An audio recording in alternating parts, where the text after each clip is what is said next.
And I still remember on the day of my wedding, having this huge meltdown because I was like, is this it? Like, I guess this is how people feel on their wedding. Like, I don't know. I absolutely have to have a strong foundation in a relationship that's based on a safe space where I can emotionally show up and be vulnerable. I need to be grown up enough and mature enough to communicate what my needs are and how I'm feeling. I think often what men don't understand is the emotional energy it takes for women to be physically intimate.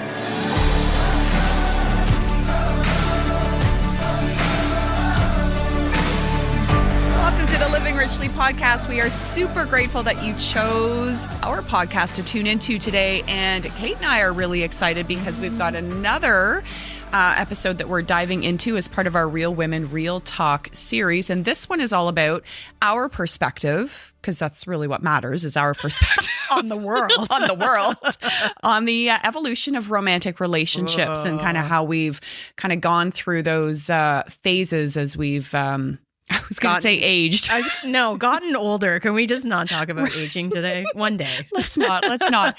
So we might as well just jump right into it. And we've both shared our stories on historical episodes in regards to our journey and our path. But if we take a look back at our first marriages, because we've both been married and divorced, let's talk about what the main qualities or characteristics we thought we were looking for way back when compared to what we're looking for, what we have now in a partner. Yeah.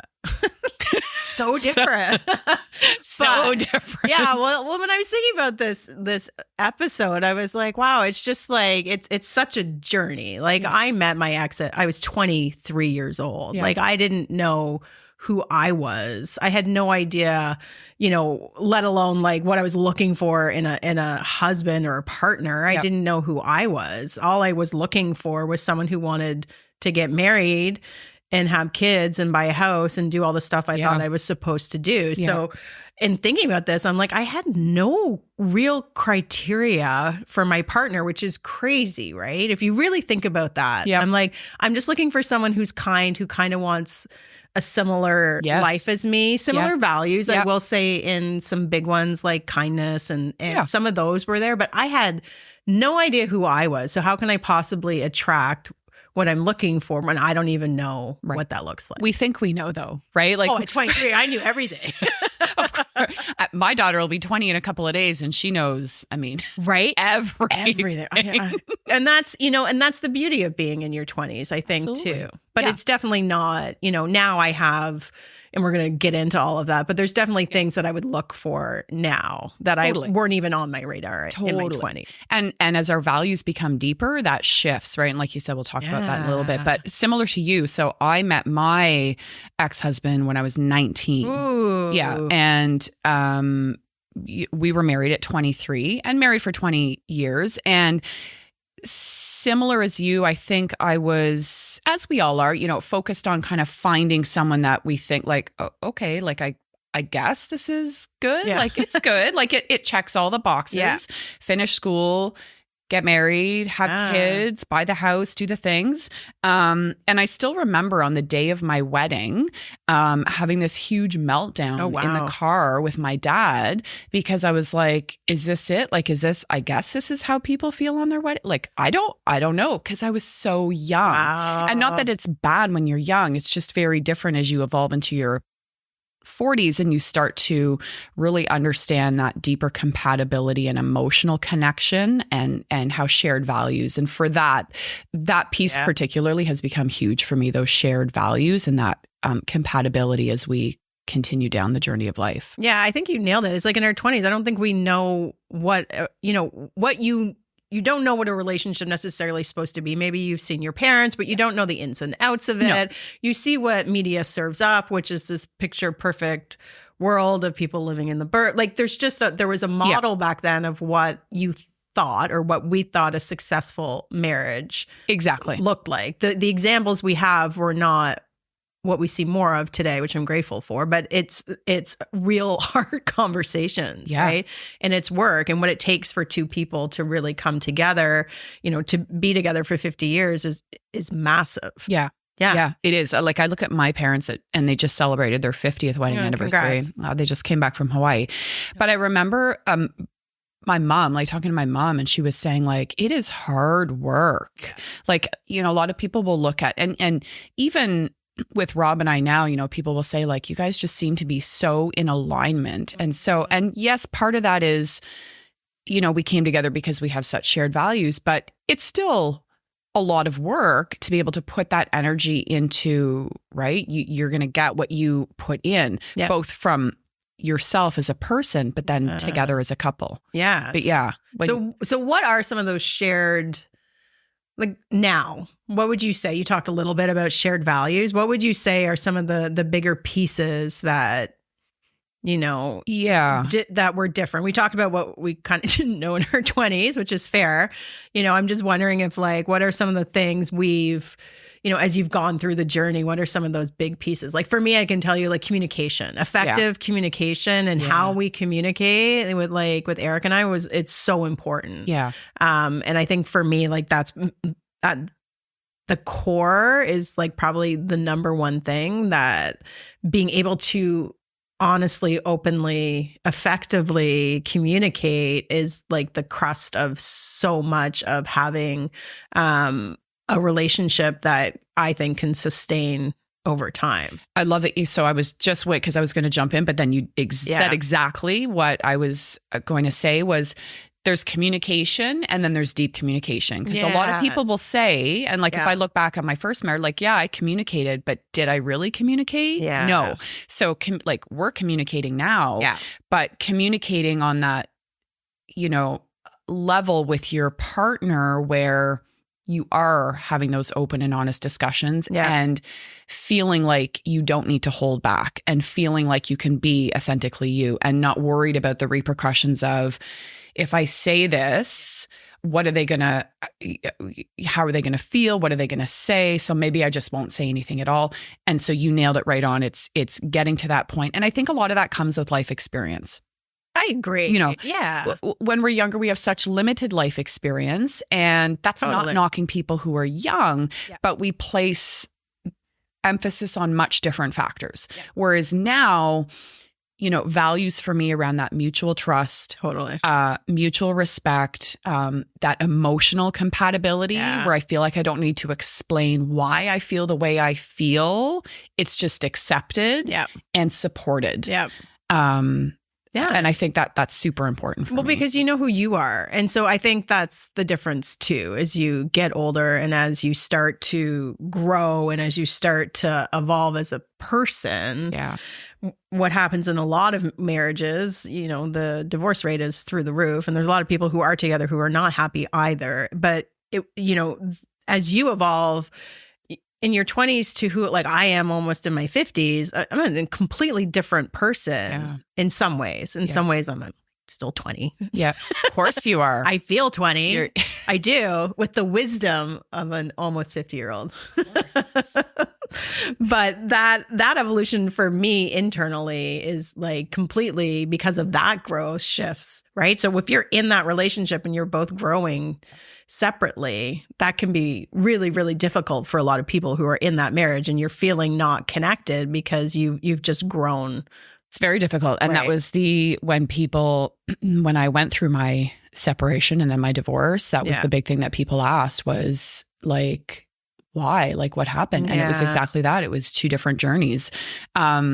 Talking a little bit about safety and security in relationships, because I think this is such a huge topic. And coming from a female perspective, how would we define feeling safe within a relationship, especially as we age? Yeah, it's interesting because I think when I was younger, I think I thought so much about physical safety. Like it was kind of my mom was really just like, she terrified me to the point where I was so scared all the time, probably saved my life a few times. But because of that, I was so aware of feeling physically safe, like walking down the street at night with your keys between your feet, like literally. And I'm not just like, I get that's not in the context of a relationship, but I was so aware of my physical safety. Yep.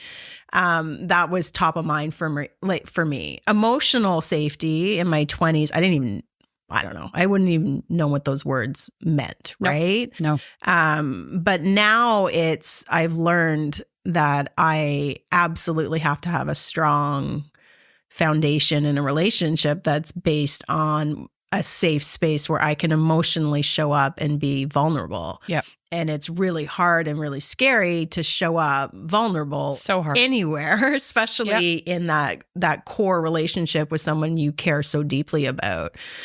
But you have to create the safety net. You have to create that emotional foundation together. You have to, and when I talk about communication, that's part of it. You have to be able to have those conversations in a safe space. Have to is a strong word. I need to be able to say what I want to say and know no matter what I say, it's safe. And what that means is you're not going to judge me.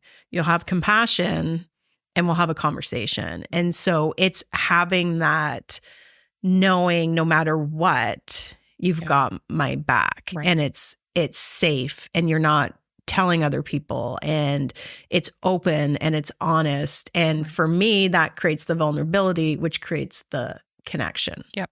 Oh, you summed that up perfectly. Yeah. And just having that trust and that vulnerability is so huge. So when I cry, when I feel like I'm just completely emotionally capped and I cry, for me, that's such a big thing as a strong, independent woman, because I feel like I don't want, so there's two parts of this. I have been in the past for many, many years where I don't want people to see that side of me of crumbling. On the flip side, over the last probably 3 or 4 years, I've embraced that so much where I've been very open, even in front of my kids, around so good crying and explaining and being vulnerable about why I'm upset. And then you spoke about, that trust and showing up and being able to have that compassion from your partner and that empathy, and then having a conversation around it. I'll also throw in there, because this has been huge for me in the past, not feeling like you're going to receive a passive aggressive response back for the next couple of days or a week or a couple of weeks, where you're getting the silent treatment or and then you start to feel stupid and ashamed, which is an awful feeling as a woman. It's an awful feeling for anybody, I'm sure, but as a woman, that feeling of being ashamed and like, I should have said this or I should not have said this is huge. And I think for me, like, it ties exactly what you said, just feeling safe, being able to express myself without that fear of judgment.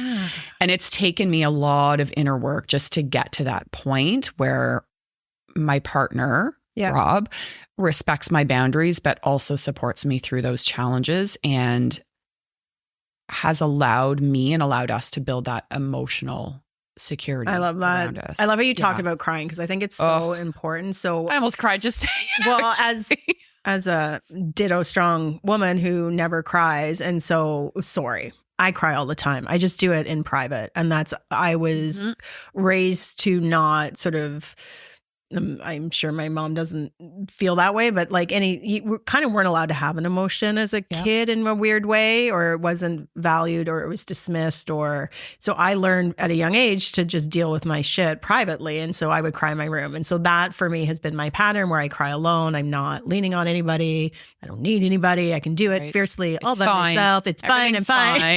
Right? It's fine. And then recently in my meditations, I've been crying, like huge release. And I don't get that when I meditate. I've had it with Reiki, but not when I meditate. And so I talked to Sherry. Thank you, Dr. Sherry. And I'm like, I just like, what's going on? Because I'm so uncomfortable. What a release. And she's like, because Sherry's so phenomenal. She's like, that's amazing. And I'm like, she's like, you're letting go of stuff you've probably carried forever. Right? And so I'm like, okay, so it's good, right? And she's like, yeah, it's good. You're letting go you're making room for some good stuff, right? You're letting go of and she asked me like, what's happening in your brain? I'm like, nothing really. She's like, it's fantastic. It's energy moving through you. It's things you just need to release into the world. I'm like, okay. She's like, cry all the time. And I'm like, okay, I'm not there. Yeah. But it is a release. And that's so important to get it out of your system. What an amazing, because I'm happy for you just hearing that. What an amazing feeling to get to that point in life where you feel like you're embracing that, I want to say bad energy. It's not bad, but just the stuff that's not serving you, and just letting it go. Well, and to release a meditation it's wild because it's not, for me, I'm not like a hysteric cry. It's just, it's a weep. It's very different. It's a very different release than a traditional, like, I'm sad, I'm going to cry. It's like you weep. It's very different. I love that. Yeah. I love that. Oh, the journey of life. The journey of life and embracing where you are. So amazing. Yeah. I love the talk about safety and security because I think for women it's such a, and we spoke a little bit about the, kind of how that's changed a little bit as we've gone through life. And I think that allows us to then in turn be able to show up. Yeah.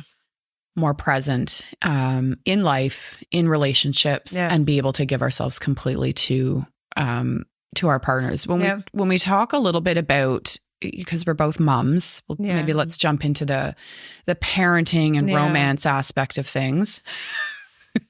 Right. And we're kind of at different stages, which is interesting. So I love that we're going to have some different perspectives on this. But, and same with our listeners here, right? There's people from all kind of walks of life with, where they are. Yeah. But if we talk about our experiences with motherhood, and or being a working mom and how that has impacted relationships and our current relationships. Yeah. And continue to. Well, in every way, right? So if I think having a young family, like I had 3 kids in under 4 years. So you're in survival mode when you have young kids. Like I don't care if you have 1 or 3, like you're just in survival mode. And it is like, no one really prepares you for that and what it does to your marriage. People talk about it, people joke about it, but we don't really talk about it. Right. And it can be devastating. It's, a lot of marriages end after having young kids. And it's just because you end up, your kid, that priority of the unit of you as a couple has now been shifted. And I think for a lot of women, and I'll speak for myself, my focus went to my kids. And I'm aware of the role I played in not connecting with my ex and not putting in that effort and focusing on the kids. I think that's not the danger, but what happens so often is that couples stop connecting, don't know how to connect anymore, right? When you have young kids, what does that look like? Okay, date night. God, date night. I just like, I want to go in the bath and not have a nursing kid on me and like not be covered in shit and spit up. Like that's what I really need right now to recharge. And so then I want to go to bed. And you're tired. To sleep. Yeah. And so the thought of like, oh, let me go make myself look like all pretty and stunning and hang out with you and let's have a really deep meeting. I'm spent. I don't have the emotional room right now to connect with you. So I think like kids for me early on, that's like definitely took over my marriage for sure. Yeah. And I think that's such a common thing for us to do, especially as women. We are nurturing, we are providers, we are so same thing with me, recognizing that motherhood brings a whole new set of priorities and responsibilities into life. Now my kids were born almost 4 years apart, about 3.5 years apart, but still I was at the, I don't want to say the height of my career, but I was very much invested in my work. And I also understand the role that I played in that. But I also recognize that I would use work and my kids as an escape from not wanting to deal or talk about things that needed to be talked about. Sure. Yeah, absolutely. I became very much a chaser of those things. I believe that. Yeah. Knowing when we're on in motherhood, whether it's when the kids are young or then they start, getting older and then you're shuttling them around everywhere. You're basically on autopilot as you try to juggle a career. Yeah. And then if you're a single mom on top of it, you're running that solo. Now, our kids range in age. I can't remember how old your youngest is. 13. Okay, so from I 13. can't remember either. This is motherhood. So from 13, and then Rob and I have 4 daughters between us, and the oldest is 30. Just different phases of life and just different evolutions. And while our love for our children is always unconditional, it does, like you said, become very forefront. That partner connection can very much fade. So being able to work on prioritizing yourself in the busyness of life and all of the stages, so important to stay connected as a couple, but it's fucking hard work. And it's all about, people say, oh, I know you're going to make time, but how do I make time? Everybody has the same 24 hours in a day. Yep. And it really is about prioritizing what matters. Yeah. And I think you need to figure out what that looks like for you as a couple. You need to have that conversation, and it might mean different things. Yeah. And it's about supporting each other. Yeah. And it might mean, and I'm going to be very stereotypical here, but like, let's say your husband wants to go play golf and you're like, okay, so we know that's like a all day activity. Call it 4 hours all you want. It is. You're gone for 8. We know that. See you on Sunday. Nice try. Right. But if that's a priority for you, great. Let's figure out how we make that a priority for you. Where are my 8 hours that I'm going to get to do what I want to do? And then where do we connect as a couple in there as well? Yep. What does that look like? But it is talking.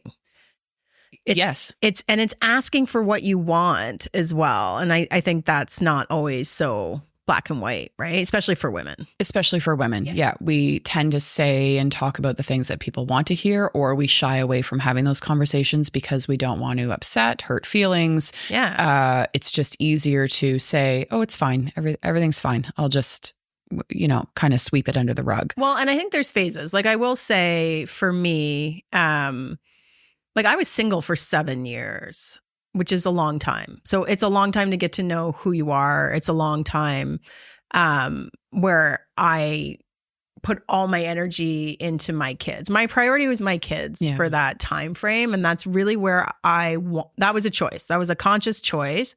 I dated, but not anything serious. And I didn't have capacity. I had no room. I was navigating how to single parent. My daughter was 4. So that's a 4 or 5 and a 7-year-old. Like there's no room there. Well, I chose that. For me, that was what I wanted to focus on. And I think by doing that and giving myself permission to be their mom and date in a way that fit into my life was a beautiful gift, because I got to know who I was and what I actually wanted in a relationship. And as my kids got older and I had more space in my life, because, as they get older, they, can make their own lunch and they can, it's just a different experience. They don't need you the same way. Right. And I had more room. I just knew when they were little, I wasn't going to have space emotionally to be able to show up in a relationship in a way that someone else deserved me to show up. I didn't have the room. I think that is also, an important part to talk about is when you're in that relationship, it has to feel that there's two people showing up. 100%. Yeah. And it's not one person does more than the other.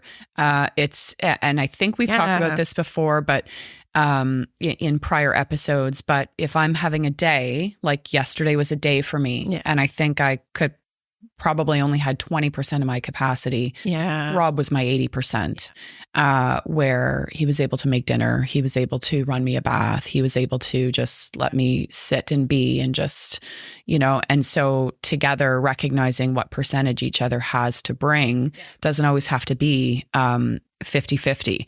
No. And to your point, when children, like when my children were younger, of course, like every child needs that attention and care. But as they've grown older and more independent, sort of. They never really leave. Sort of. My iPad is on Do Not Disturb. And as I just said that, a text just popped up from my daughter. Hi, Mom. Where are you? So you're going to get 8 more. Mom, where are you? Mom. They never do that. we know you moms listening right now experience the same thing. But it's about, I've really learned to prioritize and invest time and energy into myself. Where I've become very good at telling my kids, or actually anybody in my life, this is my time right now. I need this time for me. However, let's do this at this time. And I've been able to communicate that more. Finding a partner who shares the same values as I do has been huge. It was very different with my ex, and no fault to either one of us, but we were literally like ships passing through the night. And that's where our journeys just started to take two completely different paths and roads. But, you know, as we kind of talk about relationships in midlife and when children have grown up or are growing up, how have our priorities in romantic relationships shifted? Or are starting to shift? Yeah, it's a great question, because I think, you know, as I talked about for 7 years being single, I got clear on what I wanted and what I didn't want. But what I didn't know is, like, when Eric and I met, so almost 2 years ago, I didn't know. I kind of knew what I wanted in a partner, but I had no idea, no friggin' roadmap on what that looks like. And what I did know is I needed to move really slowly when it came to any man entering my kid's life. Like, that was a slow burn. I was crystal clear with Eric. He was super respectful. He understood my boundary. And he's like, we go at your pace here. This is, like, I respect it, because Eric has 3 kids, but 2 of his are, you know, off and not living at home. One's married, one's getting married, and his oldest lives at home, but is in university. Like, it was just very different dynamics. I have younger kids. And so that was a very clear boundary for me on him coming in. And so that meant, how do we navigate seeing each other? Because we, you know, I'm week on off with my kids still. So I have my kids for a week. And when I have them, I wasn't seeing him. And then it's like, okay, it's weird. And then when I'm not, and we were on the same weeks with his son. And so we'd be all in a week and then not in for a week. I wouldn't see him. And we're like, this is really hard to stay connected, and you can call all you want, but it was, I didn't know how to make it work. And so we would openly talk about it. And 2 years later, we're still figuring it out as we go. But now we've made some agreements, and we're trying to get more on a schedule. So it's more consistent for his son. It's more consistent for my kids. It was a very slow burn, as I say. But our intent is we make time for connection. So that is very important. One thing that's big is, like, knowing we're going to see each other for dinner for sure. He's staying over more when I have my kids. We don't go more than 2 days without seeing each other if we can. Like, that is, you know, now top priority for us. We'll FaceTime more. We had to have those conversations around, okay, I'm not feeling connected. And then when we're apart, like, I have, you know, your stories go, your scripts go, you're not seeing each other. You don't have your emotional partner. You don't have that connection. So trying to navigate that whole part was really hard. But our commitment was to talk about it and to stay connected. Well, and I love that you said a couple of times to actually talk about it, because I think for many people, especially in a society where if things aren't perfect or fixed right away, people are just like, this is not for me, I'm out. And the fact that, you know, both of you, and it's just been so wonderful watching your relationship, you know, blossom through that, and just the patience and the patience, the understanding, the flexibility, you know, that the two of you share for each other, and the ability to meet each other where you're at without making it feel like it has to be, you know, like you're adapting and you're adjusting. And I love that. I think that that's just such a key for people to understand, that it's not always perfect, and it's not always going to be, yes, we're going to do this on Monday, Wednesday, whatever, right? Life happens, and kids projectiles throw up across the bathroom. Like, and stuff kids, happens. Right? Or kids text you when you're in the middle of podcasting. Or they call you and you have to pause. Right. Now, for us, and because we have a blended family, sometimes our kids are with us and sometimes they're not. And sometimes life is really busy, and other times it's just us. So when it is just us, there's more time and space to focus on each other as a couple. While we've shifted out of the intense hands-on parenting phase with our kids, it's interesting as they start to find their own identities, it's interesting how we show up differently for kids, whether it be school, whether it just be life in general, whether all of the things, right? Yeah. And so it's been interesting for us, and I don't want to say co-parenting. I guess you could call it that, because Rob's kids are a little bit older. It's been wonderful for me to build a relationship with them and kind of have that opportunity to see them and almost see myself in that reflection of being in my 20s, and Rob's oldest daughter is 30, and just remembering myself in that phase and being able to maybe share some of my own wisdom or not wisdom, which has been great for my girls who are younger to see that as well. But all that to say, sometimes people will look at us and think, oh, so much easier for you guys because, your kids are growing up. But it's not. It's a completely different set of responsibilities. And we still have to work just as hard as couples who have younger kids. It's just in a different way. But that's where that communication, the shared interests, the mutual respect have become even more important for us. Yeah. And also not something that we've had before in previous relationships. Yeah. So being able to nurture that, and even more importantly, working really hard to protect it.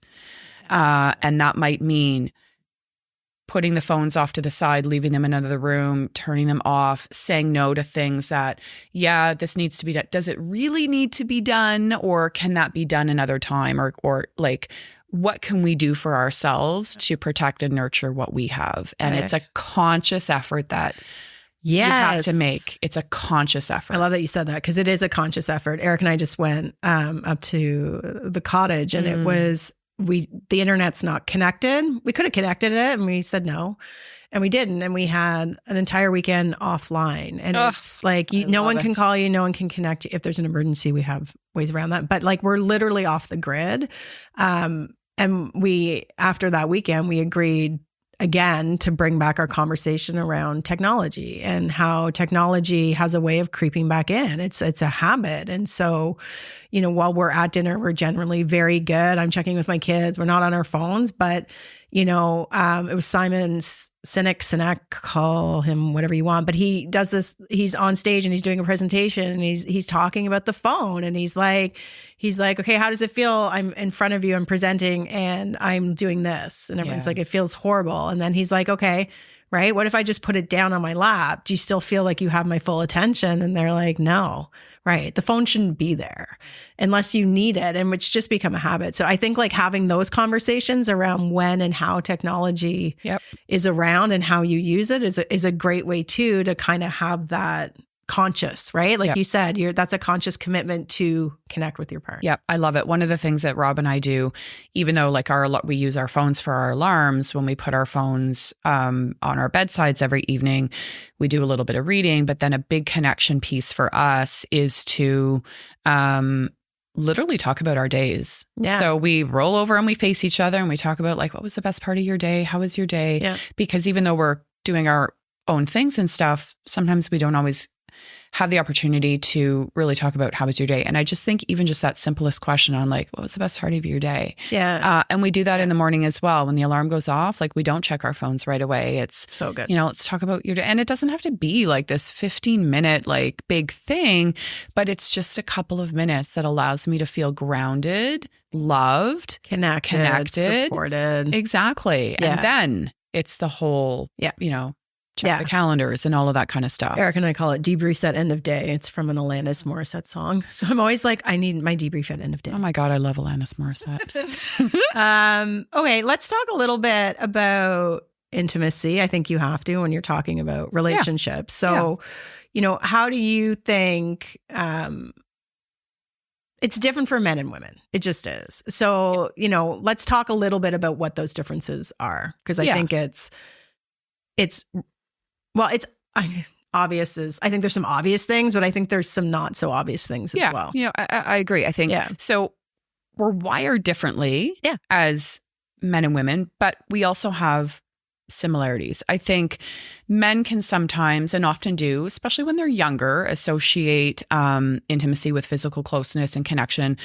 Whereas women, especially as we get older, and I think I can probably speak, or we can probably speak for every woman on the planet, we prioritize emotional intimacy. Yes.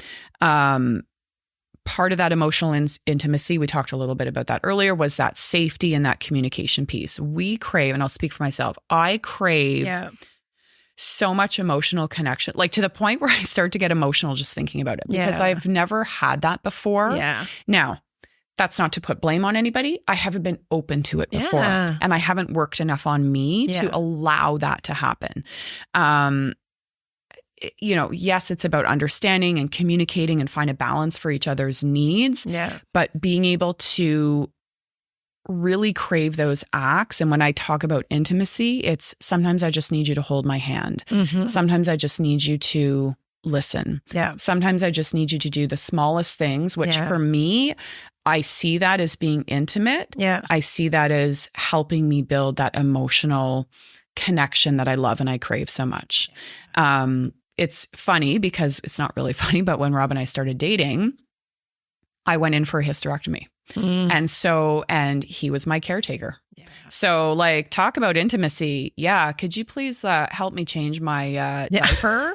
Right from the get-go. Right from the get-go. And we laugh about it. Yeah. But we had already worked hard at building that safety and that emotional connection piece where there was no shame or shyness or vulnerability. I'm like, there can't be any. So can you help me with that? With my diaper? But help me with my diaper. But yeah, that emotional secure, like I can't stress that enough. It's so important for women. It's so important for women. And men are more visual and more physical when it comes to intimacy, and they crave the physical intimacy. I think often what men don't understand is the emotional energy it takes for women to be physically intimate. And I think that is not because they're not wired like that. Nope. They don't understand that for us to be physically intimate, we have to feel emotionally very connected. Yep. And it can be exhausting to try and force that head space, right? Yep. Because for us, it's not I see something and off we go. It's I need that connection. Well, off we go. Here we go. Are you ready? That's pretty much how it goes. But yeah, so true. Yeah. Like I love that you brought that up, because that's how our brains are wired. Yes. It's not I was going to say quick and dirty. That's not what I meant. This episode's going downhill fast. But that's how we're wired, and that's what we need. Yes. Yeah.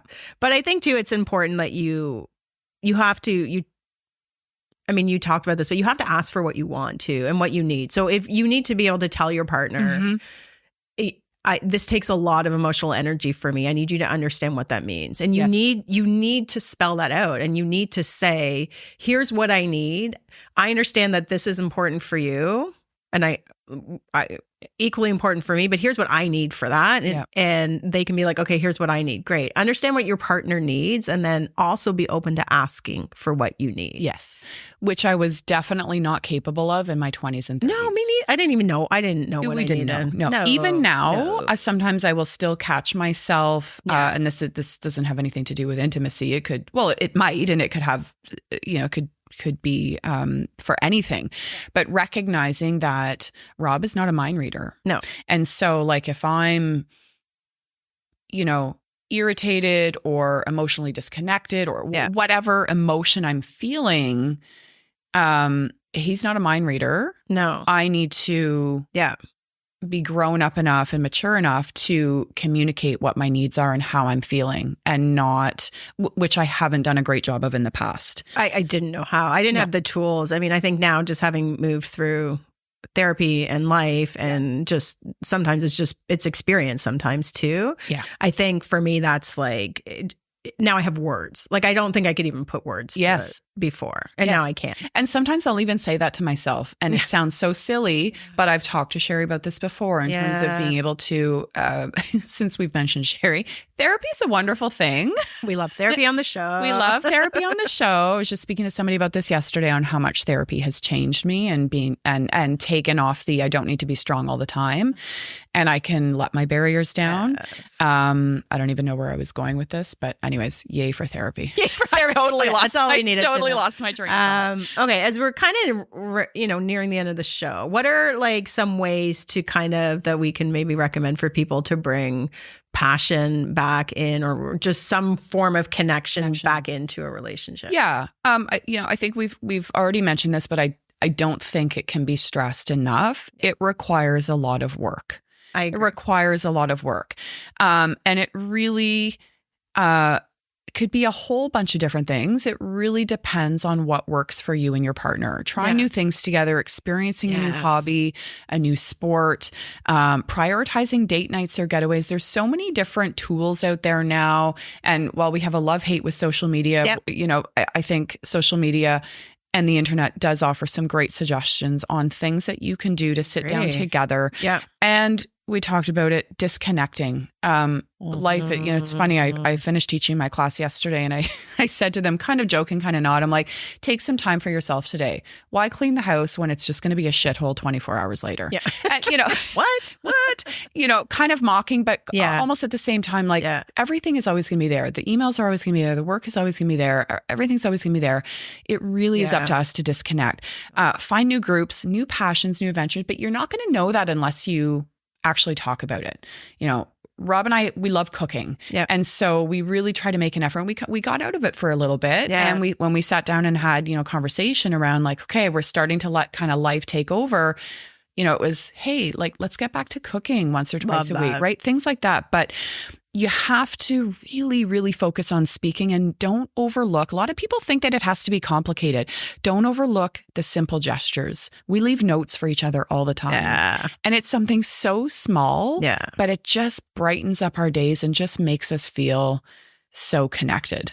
I think the day-to-day stuff matters. I think carving out time is so important. And when you're busy with young kids, like it's not a weekend getaway. That totally get there, been there. But what is it? When the kids are in bed, can you, you're tired, but can you carve out a glass of wine or a cup of tea or whatever that looks like for you and sit down and have those moments of connection. Yeah. Eric and I did recently, it's called 1 Year of Love, and we're just started it, and it's really cool. It's on Amazon. We'll put in the show notes, but it's just essentially it's ways to connect. So you do something over 52 weeks. So it's one thing a week. It doesn't feel like this astronomical thing. And you could do it over 2 years if you want, but it's just ideas and ways of connecting. So sometimes it's a game. Sometimes it's, one of them is like, write your partner a love letter or tell them something you love about them. Like it just can be connecting. Right. Mm-hmm. So we're at the cottage, we pulled one and we were like, oh, we're not in the headspace for this one. It was like, write a long love letter. And I'm like, I love you. I'm not feeling it right now. He's like, I'm not feeling it either. The next one was like, play these games. And we're like at the cottage and we're getting really competitive. But it just brings in different ways for you to connect. I love that. And in a way that you might not have connected before. And I'm like, oh, it's so cool. Like even like early on in a new relationship, how great is this? But I can imagine like later on too, just bringing that, and it can be 15 minutes. Some of them are like 5 seconds long. It's just about, giving you some structure on maybe how to introduce new things. What I love most about that is the fact that you don't have to think about it. Because a lot of people will say, women especially, where we try to reinvent the wheel and do all these big fancy things or these creative things, using something like that, everything's already done for you. And so that takes the guesswork out. And I love how you just mentioned 15 minutes, because honestly, if that's all it takes, and when you've had a long day and the kids are in bed and you're finally sitting down, even just 15 minutes to carve out is huge. Right? People just want to be seen and heard, even after a long, stressful day. Yeah. I love that. Well, this was amazing. I know. Such a great show. Thank you, everyone, for joining us today. As always, we'll have all of your podcast show notes up on our website. Did you see that? I chinned them. I love that. Sorry, Steve. Steve, are you here? Hey! So be sure to visit livingrichlly.me for all of the show notes. You can also sign up for our Facebook group, the Living Richly Nation. So good. So many great conversations, so many like-minded individuals. Go in. It's great. You get a dose of positivity and conversation and authenticity.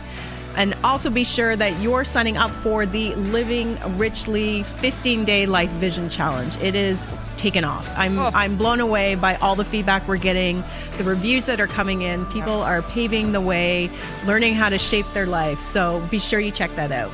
And until next week, get out there and continue living your best life.